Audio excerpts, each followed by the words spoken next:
మార్కాపురం జిల్లా గిద్దలూరు మండలం పాములపల్లిలో చిరుత పులి సంచారం కలకలం రేపింది. అరటి పొలంలో చిరుత పడుకొని ఉండగా చూశామని స్థానిక రైతులు తెలిపారు. పులి సంచారంతో ఆందోళన చెందిన రైతులు అటవీ శాఖ అధికారులకు సమాచారం అందించారు. అధికారులు అక్కడికి చేరుకుని పులి పాదముద్రలు పరిశీలించారు.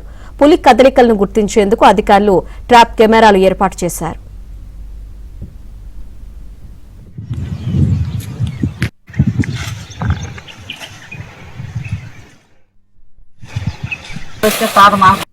కానీ 1 గంట ఇప్పుడు కానిచ్చింది. మేము అక్కడి నుంచి పొలం చేసుకుని 1 గంటకి ఇక్కడికి చేలోకి వచ్చాక మనల్ని చెప్పుకొని కానీ పండుకోమంటే నిజమా కాదని చెప్పి ఆయన చూసేసిన తర్వాత నేను పోయినా. బాగా కదిలింది, బాగా బొట్లు ఉంది, బాగా పొడుగు ఉంది.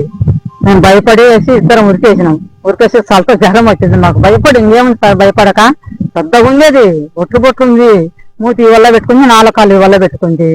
భయపడిపోయినాం మేము. బక్క నీకు ఇంత దూరం వచ్చాను. ఆ రోజు మాకు కాన్ రాలేదు 6 ఏళ్ళ వరకు. ఇప్పటికి మటుకు కరెక్ట్ గా మేము పుణ్యం చూసినాం సార్. మళ్ళా అధికారులు వచ్చి కెమెరాలు కూడా పెట్టినారు. మేము భయపడుతుంటే మేము కళ్ళారు చూసినాము కాబట్టి భయపడిపోయినాము. చాలా మంది వచ్చి కెమెరాలు కూడా పెట్టిపోయినారు.